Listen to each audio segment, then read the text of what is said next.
Assalamualaikum warahmatullahi wabarakatuh. Perkenalkan, nama saya Husni Nafrita, NIM 241211601008. Saya mahasiswa Magister Pendidikan Dasar di Universitas Askia. Baiklah, dalam video ini saya akan mendemonstrasikan proses pengujian data statistik dengan menggunakan SPSS, khususnya dalam melakukan uji normalitas, homogenitas, one sample t-test, dan one way ANOVA sesuai dengan metode yang telah diajarkan dan sebagai bagian dari tugas akhir dari mata kuliah statistik, yang mana dosen pengampu saya adalah Dr. Estuhono SPD MPD. Baiklah, semoga video ini nanti dapat memberikan penjelasan yang jelas dan dapat bermanfaat. Kita mulai. Uji yang kita lakukan pertama adalah uji normalitas. Nah, langkah pertama kita harus memasukkan data yang ada di dalam SPSS. Nah, di sini sudah ada soalnya. Ada 3 kelas, yaitu kelas 2A, kelas 2B, dan 2C, yang mana sampelnya diambil secara acak sebanyak 5 orang per kelas. Nah, untuk memudahkan kita menyalin datanya, maka dibuatlah tabel yang ada di sebelah kanan ini. Lalu data yang ada di tabel kita kopikan saja dan pindahkan ke aplikasi SPSS.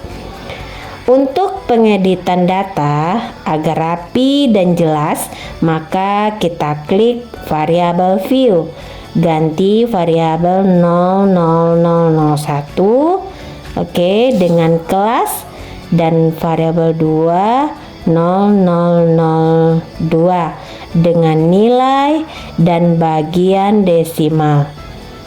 Di kelas ganti jadi 0 karena nilainya tanpa desimal.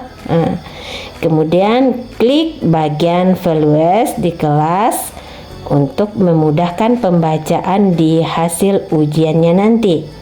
Bikin satu di valuenya dan kelas 2A di labelnya. Kemudian kita klik add. Begitu juga seterusnya. Nah, isi 2 di value dan kelas 2B di labelnya dan klik add. Nah, lanjut 3 di value-nya dan kelas 2C di labelnya, kita klik add. Dan kita klik OK.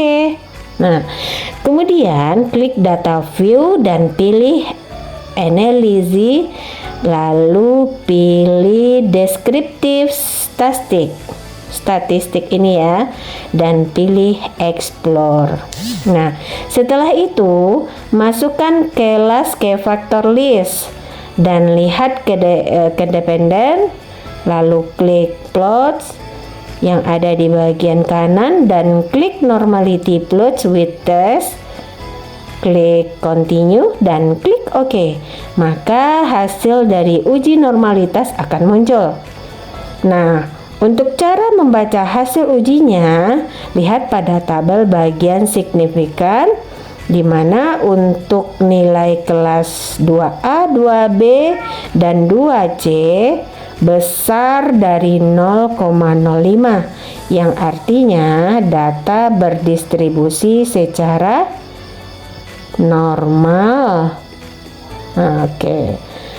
Oke. Nah, uji selanjutnya adalah uji homogenitas dan one way ANOVA. Kita masih menggunakan data uji normalitas ini karena datanya udah ada dan diedit, maka langsung saja kita klik analysis, pilih compress means, lalu pilih one way ANOVA. Masukkan kelas ke vektor dan nilai ke dependent list, lalu klik option yang ada di sebelah kanan dan pilih homogeneity of variance test. Klik continue dan klik OK. Nah, maka hasil uji homogenitas dan one way ANOVA-nya akan keluar. Nah, dari hasilnya untuk uji homogenitas didapatkan nilai signifikan besar dari 0,05. Artinya varian data bersifat homogen. Artinya uji homogenitas terpenuhi. Dan untuk uji one way ANOVA didapatkan nilai signifikan 0,000 kecil dari 0,05. Artinya terdapat perbedaan secara signifikan antara kelas 2A, 2B, dan kelas 2C. Oke.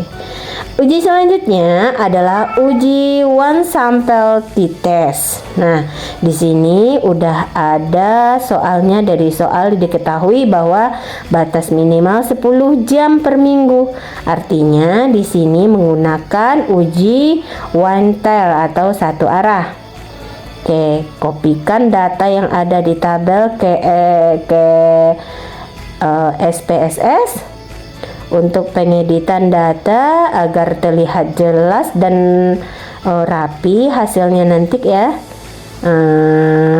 Maka klik variabel view, ganti variabel 00018 jadi 0 dan variabel jadi no ya, dan variabel 00019 jadi jam, dan ganti 2 jadi 0 pada desimal di bagian no, dan kembalikan ke data view. Lalu kita klik analysis.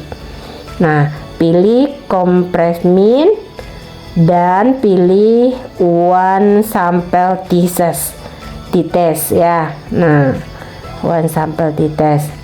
Masukkan data jam di tes variabel dan masukkan 10 atau ini adalah batas minimal jam per minggu ya di tes value. Klik option di bagian kanan, maka akan muncul confidence interval, percentage atau persentase tingkat kepercayaannya. Nah, di sini saya masukkan tingkat kepercayaannya 95%. Kemudian klik continue dan klik OK. Maka hasil one sample t-test akan muncul, didapatkan nilai signifikan 2 kurang t-testnya 0,608 besar dari 0,05.